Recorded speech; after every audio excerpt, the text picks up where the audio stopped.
You know that specific silence that happens right before a car crash? The moment when the tires lose traction, the screech hasn't started yet, and physics just takes the wheel? That's what the air conditioning sounded like in Jason's office.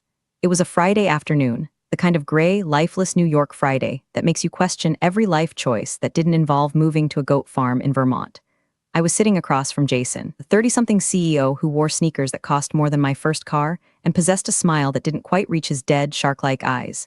He was leaning back in his Herman Miller Aeron chair, a chair he didn't know how to adjust properly, so he always looked like a toddler trapped in a spacecraft, and tapping a Mont Blanc pen against his teeth. Click, click, click, the sound of a time bomb that didn't know it was already ticking. Marjorie, he started, using that tone reserved for euthanizing family pets or explaining cryptocurrency to the elderly. You know, we're pivoting. We're moving toward a leaner, more agile methodology. We're trimming the fat to let the muscle breathe. I stared at him. I've been in this game long enough to know when I'm being hustled. If you enjoy stories about corporate sociopaths getting served a cold plate of karma, do me a favor and hit subscribe, maybe drop a like. It helps keeps the lights on while I navigate this absolute circus. Anyway, back to the execution. The board and I, well, mostly I because I'm steering this ship, we've been looking at the equity pool, Jason continued, his eyes darting to the ficus plant in the corner because he couldn't hold my gaze. And frankly, the legacy options. The ones my dad handed out like candy back in the day, they're clogging the cap table. They're dead weight, Marge, and we're a family here. Families make sacrifices for the greater good. Family, I repeated. The word tasted like battery acid. Exactly, he beamed, thinking he'd landed the plane. So we're restructuring. Your stock options, the advisory ones, they're being canceled, effective immediately. We're issuing new grants to the engineering team. The guys actually building the future, you know? But hey, we're keeping you on salary for the transition period. We're not monsters. He pushed a document toward me. It was a single page. Notice of equity forfeiture. It was printed on heavy bond paper, meant to look official, meant to look final. I looked at the paper. Then I looked at Jason. He was sweating, just a little, right along the hairline where his hair plugs were fighting a losing battle against genetics. He expected me to cry, or scream, or throw the artisanal coaster sitting on his reclaimed wood desk. He was braced for the hysterical older woman routine. I gave you the best years of my life speech. He didn't know who I was. He saw Marjorie, the governance lady. The woman who sat in the back of meetings taking notes. The woman who quietly reminded people about compliance training and updated the employee handbook. He saw a fixture, like the water cooler or the printer that always jammed on tray 2. He didn't see the architect. I didn't pick up the pen. I didn't touch the paper. I just folded my hands in my lap, placing one thumb over the other, pressing down until the nail turned white. Is that all, Jason? I asked. My voice was steady, flat, the audio equivalent of a heart monitor line. He blinked, confused by the lack of drama. Yeah, I mean HR will send you the updated comp package, minus the equity. But Marge, really, thank you for being understanding. It's just business. Just business, I echoed. I stood up. My knees popped, a sound that seemed deafening in the glass box.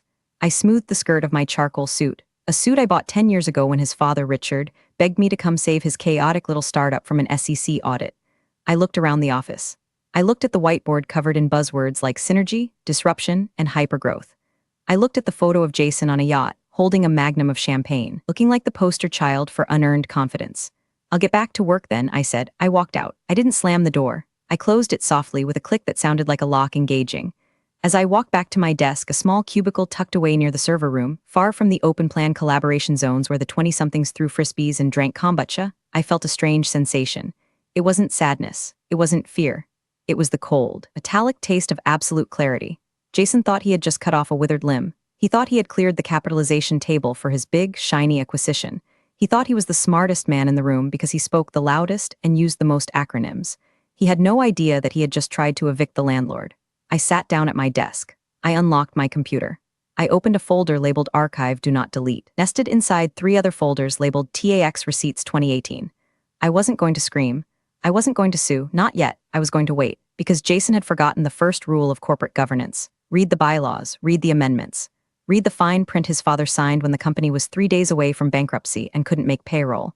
He wanted to play family? Fine, we could play family. We could play the part where the matriarch reminds the spoiled children exactly who owns the house. I stared at the screen, the blue light reflecting in my glasses. The cursor blinked. Let the games begin, I thought. And for the first time in years, I smiled. It wasn't a nice smile. It was the smile of a wolf watching a sheep lock itself inside the slaughterhouse. Understand why Jason's little power play was roughly as intelligent as sticking a fork into a toaster while standing in a bathtub? You have to go back. Back before the polished concrete floors and the espresso machines that cost more than a Honda Civic. Back to when this company was 5 people in a sublet basement in Queens that smelled like mildew and desperation. It was 12 years ago. Richard, the founder, Jason's dad, called me at 3 a.m. I was working at a mid-tier firm then, billing hours and dying slowly inside, one document review at a time. Marjorie, Richard had rasped, his voice sounding like gravel in a blender. I'm done. The SEC is sniffing around the series around. The investors are pulling term sheets. I can't pay the lawyers. I can't pay you. I can't pay anyone. I should have hung up. I should have gone back to sleep and let Richard's dream die the death it probably deserved. But Richard, he had this chaotic, magnetic energy. He was a mess, but he was a brilliant mess. I'm coming over, I said. When I got there, the office looked like a crime scene where the murder weapon was bureaucracy. Papers everywhere, unopened notices from the IRS. Richard was sitting on the floor, surrounded by empty takeout containers, looking like a man who had stared into the abyss and the abyss had handed him a tax bill. And there was Jason. He was 22 then, an intern. He was sitting in the corner playing Angry Birds on his phone, wearing oversized headphones, completely oblivious to the fact that his inheritance was currently swirling down the drain. He looked up at me, gave a vague nod, and went back to flinging digital birds at digital pigs. That was the dynamic. Richard panicked. Jason ignored, and I fixed. For 6 months, I didn't sleep. I lived on vending machine coffee and sheer spite. I rebuilt their corporate structure from the ground up. I standardized the contracts. I fought the auditors. I renegotiated debt with creditors who threatened to break kneecaps. I was the janitor of their legal mess, scrubbing the grime off the ledger until it shined. When the dust settled, the company was saved, but there was no money, literally zero liquidity. Richard sat me down on a folding chair. Marjorie, I can't pay your invoices. I have nothing. I know, Richard, I said. I was exhausted. My hair was a mess. I was wearing the same blouse I'd had on for 2 days. But I can give you this, he said. He slid a document across the table. It was a convertible advisory agreement. A weird Frankenstein's monster of a contract. Its shares, Richard explained, his eyes bloodshot. Advisory shares, Class B. But here's the kicker. I'm putting in a clause, a loyalty clause. If the company fails to pay dividends for 24 consecutive months, or if the board fails to meet for a fiscal year, these shares convert. Convert to what? I asked, squinting at the legalese. Voting stock, Richard whispered. Super voting stock, 10-1 ratio. It's a poison pill, Marjorie. If I ever lose control or if the vultures come circling and stop paying us, this kicks in, you become the failsafe. I looked at Jason in the corner, still useless, still playing games. Then I looked at Richard. He was trusting me to be the keeper of the keys. Why me? I asked. Because you're the only one who actually reads the paperwork, Richard said. I signed it. He signed it. We notarized it right there with a stamp I kept in my purse. I filed it away. Not in the main digital repository. Richard was paranoid about hackers then, but in the physical Iron Mountain archives and a personal copy in my fireproof safe at home. Years passed. The company grew. Richard got old and tired. He stepped back into a chairman emeritus role, which basically meant he played golf and pretended not to notice his son turning the company into a tech bro frat house. Jason took over as CEO. Jason, who never read anything longer than a tweet. Jason, who treated me like the office furniture. Jason, who saw governance specialist on my door and assumed it meant glorified secretary. He didn't know about the clause. Why would he? He never dug into the pre-Series B historic filings. He only cared about the shiny new valuation metrics, but the clock had been ticking. Condition 1, unpaid dividends. The company hadn't paid a dividend, ever. They reinvested everything into growth hacking and Jason's expense account. That was 12 years of non-payment. Check. Condition 2, board inactivity. Jason hated board meetings. He thought they were stifling innovation. He had replaced formal board meetings with strategy retreats in Chelum and Aspen. Legally, those didn't count. There hadn't been a quorum-certified, minutes-recorded board meeting in 3 years. Check. The conversion had happened silently, automatically, 3 years ago. According to the piece of paper sitting in my safe, the paper yellowing slightly with age, the paper stained with a single drop of coffee from a night in 2012. I didn't just have stock options. I held 52.4% of the voting power of the entire company. And Jason, he was walking around strutting like a rooster, unaware that the fox was already sleeping in the henhouse, holding the deed to the farm. The fog of loyalty had cleared a long time ago for me. Now, all I saw were targets. Invisibility is a slow process. It doesn't happen overnight. It's like erosion. First, they stop inviting you to the strategy lunches. Then, you fall off the email threads for the high-level projects. Then, they move your desk. 6 months before Jason called me into his office to cancel my options, they moved me. I used to be next to the executive suite, strategic location. I could hear the hum of decisions being made. Then, one Monday morning, I came in to find my boxes packed. We're creating a wellness zone for the developers, the office manager. A 22-year-old named Kaylee who communicated primarily in emojis told me. So we moved you to the annex. It's quieter, better for whatever it is you do. The annex was a glorified storage closet near the server racks. It was cold. It hummed with the sound of fans cooling terabytes of data. It was where they put things they didn't want to look at, broken chairs, outdated promotional banners, and me. I became a ghost. I would walk down the hallway to get coffee. The good coffee machine was in the main kitchen, but I was unofficially banished to the Keurig in the basement, and people would look right through me. New hires didn't even know my name. One afternoon, a guy named Chad, because of course his name was Chad, stopped me near the elevator. He was wearing a vest over a t-shirt and holding a skateboard. He was the new VP of brand evangelism. "Hey," he said, snapping his fingers. "You're in HR, right? The toilet on the fourth floor is clogged. Someone tried to flush a salad." I stared at him. I was wearing a silk blouse and holding a binder containing the intricate details of our Delaware tax nexus. "I'm in governance, Chad," I said, my voice ice. Right, governance, HR, operations, same thing," he laughed, already looking at his phone. "Just get a plunger, yeah? It smells like failure in there." He walked away. I didn't get a plunger. I went back to my desk and added his name to my mental list. Chad, VP of Brand Evangelism, vest holder, future unemployable person. But the invisibility had a perk. When people think you're furniture, they talk in front of you. They leave things on the printer. They forget you have access to the shared drives because they assume you don't know how to use a computer. That's how I saw the numbers. Jason was ramping up for the sale. The big exit. Rumors were flying about a $400 million acquisition by a massive conglomerate, Omnicorp, not their real name, but close enough. To get that valuation, our EBITDA, earnings before interest, taxes, depreciation, and amortization, needed to look stellar. But it wasn't stellar. It was mediocre, so Jason was getting creative. I watched the files update in real time on the server. I saw the adjusted EBITDA spreadsheets. They were moving operational expenses into capital expenditures to artificially inflate profit. They were counting projected revenue as recognized revenue. It was classic, sloppy fraud. The kind of stuff that works for a quarter until the auditors actually open the hood.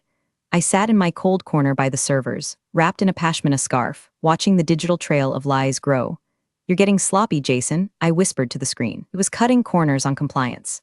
He was ignoring GDPR regulations. He was skipping the board approvals for major spending, approvals that technically needed my signature, though he thought he didn't need anyone's permission. Every day I saved a copy, every altered invoice, every sketchy email thread where he told the CFO to make the numbers work or I'll find someone who can. The cost of my invisibility was high. My pride was bruised. My professional identity was erased. I was the crazy lady in the basement to these people. But the return on investment, it was going to be astronomical. While they were playing ping pong and drinking nitro brew coffee upstairs, planning how to spend their millions, I was building a dossier. I was constructing a coffin, nail by nail, document by document. They thought I was obsolete. They didn't realize that in a company built on smoke and mirrors, the person who holds the flashlight is the most dangerous person in the world.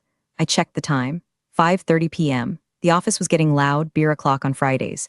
I could hear the music thumping through the floorboards. I packed my bag. I took my hard drive. I walked out past the reception desk. Kaylee waved without looking up. "Have a good weekend," she chirped. "I will," I said, and I meant it, because this weekend I was going to open the safe. My apartment on the Upper West Side is the antithesis of the startup office.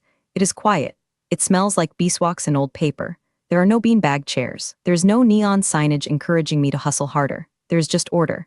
That Friday night, after Jason had fired me from the equity pool, I didn't drink wine. I didn't cry into a pint of Ben & Jerry's. I made a pot of very strong black tea, put on my reading glasses, knelt before the floor safe in my closet. The dial spun with a heavy, satisfying click. Left to 32, right to 18, left to 04. The door swung open. Inside, stacked neatly next to my birth certificate and my grandmother's jewelry, was the file. The file. I carried it to my dining room table, spreading the documents out under the warm glow of the chandelier.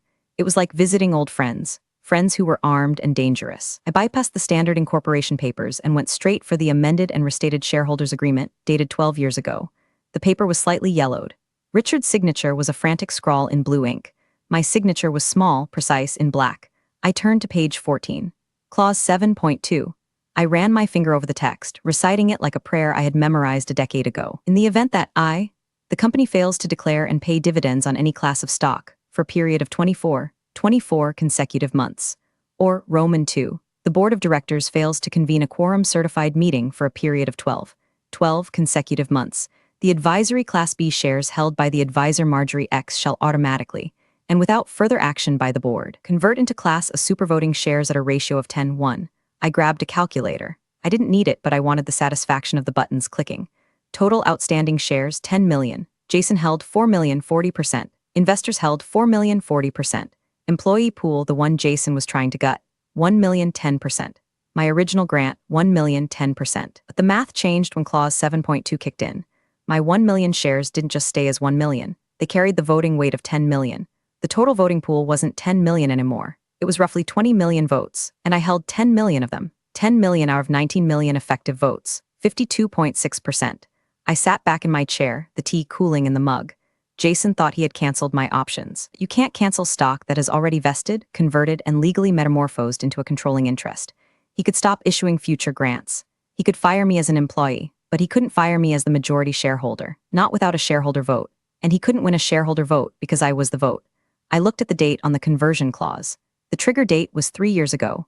For 3 years, I had been the silent owner of the company. I had let Jason play CEO. I had let him buy his Herman Miller chair. I had let him hire Chad the skateboarder. I had let him think he was a god. Why? Because loyalty is a hard habit to break. Because Richard was my friend and Jason was his son, and I kept hoping, foolishly, that Jason would grow up, that he would learn, that he would eventually respect the machinery that kept his engine running.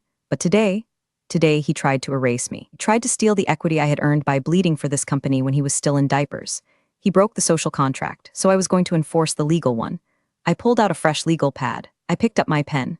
I started drafting, not a resignation letter. I was drafting a motion to intervene. I needed to time this perfectly. If I revealed my hand too early, Jason might try to scuttle the deal, burn the company down out of spite, or tie me up in litigation for years. He had the company credit card for legal fees. I was paying out of pocket. I needed to wait until the moment of maximum leverage, the moment when backing out was impossible, the moment when the check was on the table and the pen was hovering. I looked at the calendar on my wall. The acquisition signing was scheduled for next Thursday. 6 days. 6 days to play the role of the defeated, compliant ex-employee. 6 days to let Jason dig his grave a little deeper. I took a sip of cold tea. It was bitter. I liked it. Tuesday, 2 days before the signing, Jason decided to host what he called a pre-victory board meeting. It wasn't a real board meeting, of course. Real board meetings require notice, agendas, and crucially, me verifying the quorum. This was just a circle jerk in the conference room with the 3 lead VC investors who were about to cash out big time. I wasn't invited, obviously, but I was still technically employed for my transition period, and old habits die hard. Plus, the conference room has glass walls, and sound travels through the ventilation ducts remarkably well if you know where to stand in the copy room. But I didn't need the copy room. I walked right in. I was holding a tray of water bottles. It was humiliating, yes. A woman with a law degree and 15 years of governance experience playing waitress. But I needed to be in that room. I needed to hear the specific words they used. "Marge," Jason said, his voice dripping with faux magnanimity when he saw me.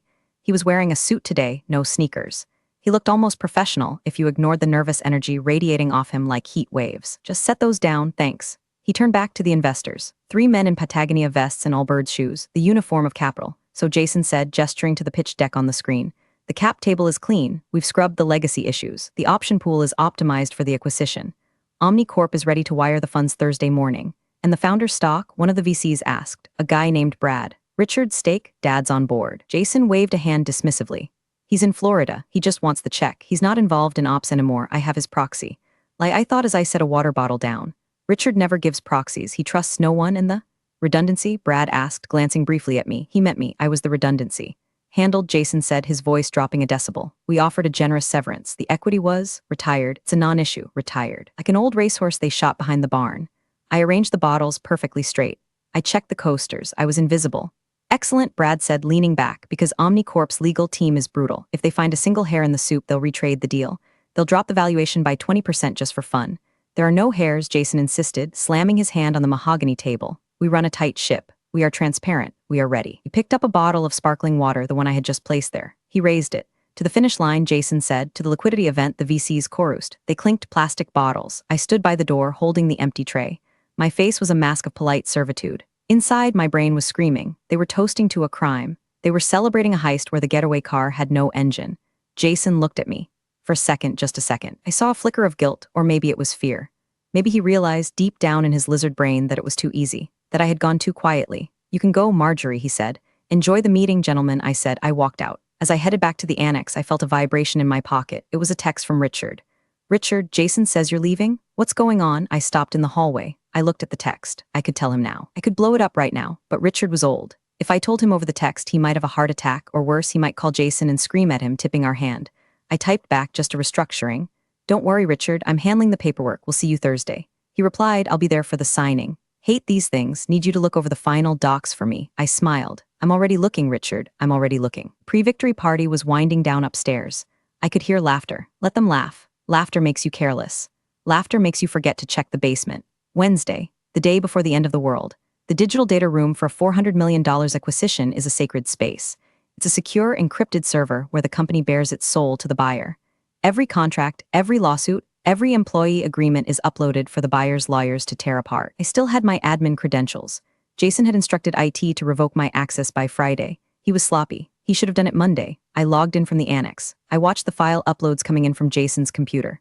Folder /cap table final /file, cap table v final clean xlsx. I downloaded it. I opened it. It was a work of fiction. A beautiful, terrifying lie. There it was, row 42, Marjorie X, shares 0. Status terminated /forfeited. He had actually done it. He hadn't just told me the options were canceled. He had deleted them from the official ledger presented to the buyer. This wasn't just shitty boss behavior anymore. This was federal securities fraud. This was go to jail, do not pass go territory. If Omnicorp bought the company based on the spreadsheet, and then I popped up later claiming 52% ownership, the lawsuit wouldn't just bankrupt the company. It would destroy Jason personally. It would destroy Richard's legacy. I stared at the spreadsheet. The cells were neatly formatted in Arial font. The lies looked so professional. My phone rang. It was a 212 number. Omnicorp's outside counsel, a firm known as the Wolfpack. I didn't answer. I let it go to voicemail. Then, a new notification popped up in the data room. Request from buyer counsel. Please provide original executed copies of all advisor agreements from 2010 to 2012. My breath hitched. They were digging. They were looking for the legacy paper. Jason uploaded a file 5 minutes later. File, advisor agreements consolidated PDF. I downloaded that too. I scrolled through it. He had included my original employment contract, but he had omitted the convertible advisory agreement, one with clause 7.2. He had cherry-picked the documents. He was actively concealing the controlling interest of the company. I leaned back in my chair. The hum of the servers sounded like a Gregorian chant. I had a choice. Option A, call the buyer's lawyers right now. Send them the missing document. Blow the deal before it gets to the table. Omnicorp walks away. The company's stock crashes. Jason gets fired, but the company and my potential payout burns to the ground. Option B, wait. Let Jason sign the representation that the data is accurate. Let him commit the fraud on paper in ink. Then intervene before the buyer countersigns. If I did option B, I wasn't just saving the company, I was taking it. I picked up the phone and dialed a number I hadn't called in years. Richard? Marjorie? His voice was crackly, distant. He sounded tired. I'm at the airport, flying up for the signing tomorrow. Jason says it's a done deal. Why do I feel like I'm walking into a trap? Because you are, Richard, I said softly. What did he do? The edge was back in his voice, the old Richard. He erased me, Richard. He scrubbed the cap table. He's selling the company without disclosing the conversion clause. Silence on the line, then a heavy sigh that sounded like a tire deflating. The idiot, Richard muttered. The absolute, arrogance-blinded idiot. He thinks because he ignored the clause. Doesn't exist. He's going to sign the purchase agreement tomorrow, Richard. He's going to commit fraud. Not if we're in the room, Richard said. I need you to bring your copy, I said. The one from your safe, just in case. I have it, Richard said. I never travel without my insurance policy. Meet me in the lobby tomorrow, I said. 7:50 a.m. The signing is at 8 o'clock. Marjorie? Yes, take him down, but save the company. I built that damn thing with my own hands. I know, I said. That's why I'm still here. I hung up. My hands were shaking, not from fear, from adrenaline. The trap was set. The bait was taken. Now we just had to wait for the snap. Thursday morning, the day of reckoning. The weather was appropriate, thunderstorms. The sky over Manhattan was the color of a bruised plum. I stood in the lobby of our building, wearing my best suit, a navy blue power suit that cost a month's rent. I wasn't the governance lady today. I wasn't the annex ghost. I was the majority shareholder. Richard walked through the revolving doors at 7:50 a.m. sharp. He looked older than the last time I'd seen him.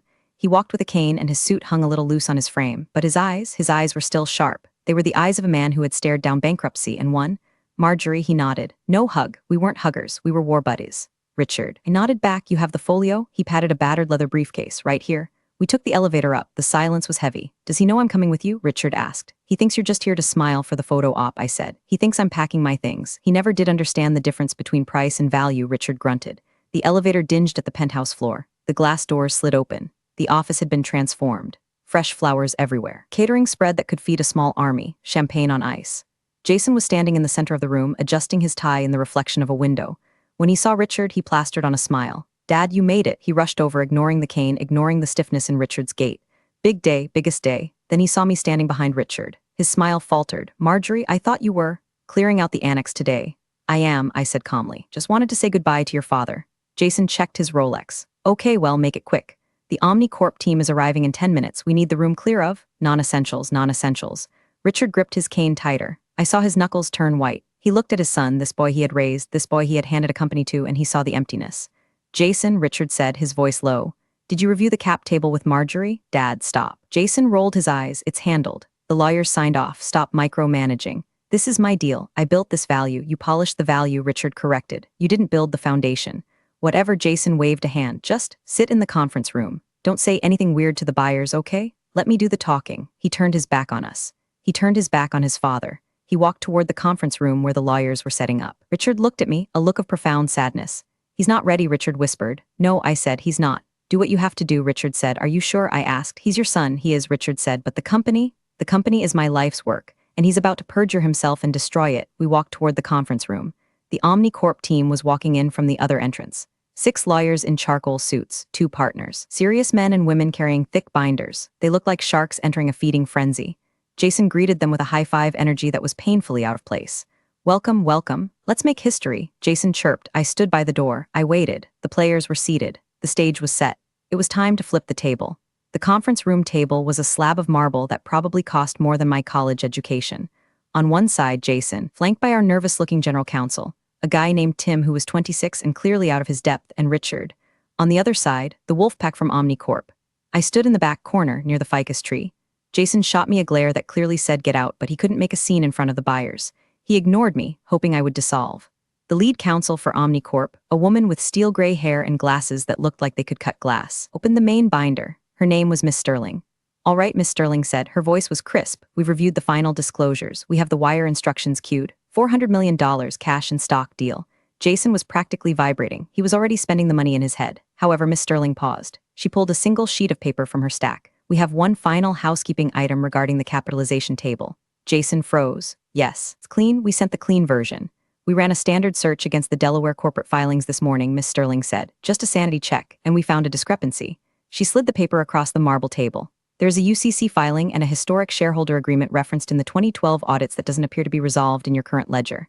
A Class B convertible instrument? Jason laughed. A nervous, high-pitched sound.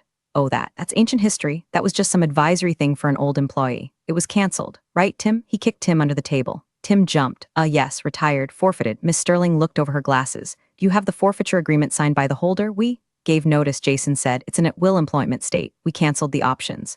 Options are one thing, Miss Sterling said. Voting stock is another. If this instrument converted, it's not an option anymore, it's equity. And if you don't have a signed release, we have a problem.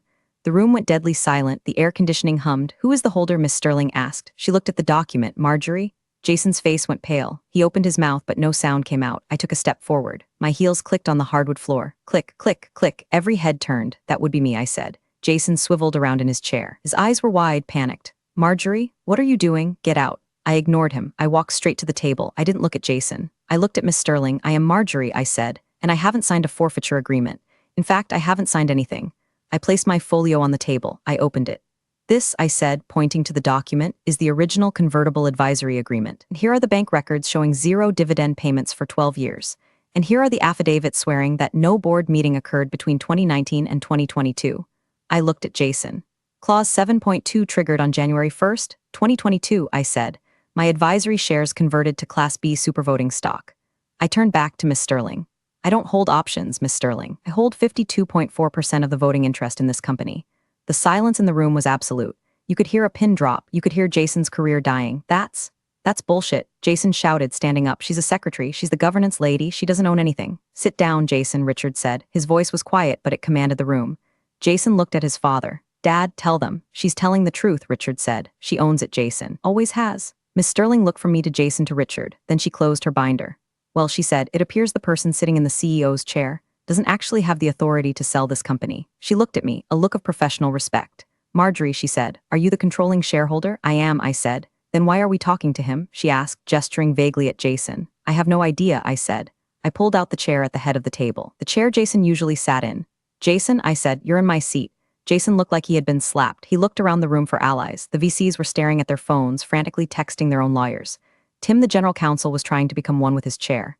Richard was staring straight ahead, his face unreadable. This is a coup, Jason sputtered. You can't just... This is my company. It was your playground, I corrected him. It's my company, legally. Technically and morally, I stood waiting. Jason, Richard said again, move. Jason stood up. He was shaking. He grabbed his portfolio. You'll hear from my lawyers. This is entrapment. This is corporate governance, I said. Goodbye, Jason. He stormed out. The heavy glass door swung shut behind him. The vibration rattled the water bottles. I sat down. The leather of the chair was still warm from him.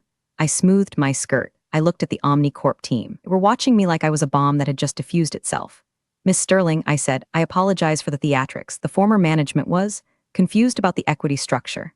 Clearly, Miss Sterling said. She looked amused. So where does this leave the deal? Omnicorp doesn't like surprises. No surprises, I said. I have reviewed the term sheet. The valuation is fair. The technology is sound. The only defect was the representation regarding the cap table. I slid a new document across the table, one I had drafted last night. This is a shareholder consent form. As the majority holder, I am ratifying the sale. I am approving the merger. Miss Sterling picked it up. She read it. And the proceeds, she asked. The distribution waterfall. The previous cap table allocated 40% to Jason, I said. That allocation is incorrect. My shares take precedence. I paused, however, I said. You're going to make one adjustment. The employee option pool, the one Jason tried to cancel, we're reinstating it out of my share. The engineers, the support staff, the people who actually built this place. They get their payout first. Richard looked at me. He smiled, a small, proud smile. And Jason? Miss Sterling asked. Jason remains a minority shareholder, I said. He will get his check, but he is removed from management, effective immediately. He is barred from the board of the new entity. Miss Sterling nodded. She pulled out a fountain pen. We can work with that, she said. For the next 4 hours, we redlined the contract. I didn't need Tim. I knew every clause, every liability, every buried skeleton in the company's history because I was the one who buried them. At 1:00 p.m., we signed. The wire transfer initiated. $400 million. My phone buzzed, a notification from the bank. I walked Richard to the elevator. You did good, Marge, he said. I just read the fine print, Richard, I said. He'll never forgive you, Richard said. He'll get over it in St. Tropez, I replied. With his 10% stake, he can buy a lot of therapy. I went back to the office. The annex seemed a million miles away. I walked into Jason's, no, my office.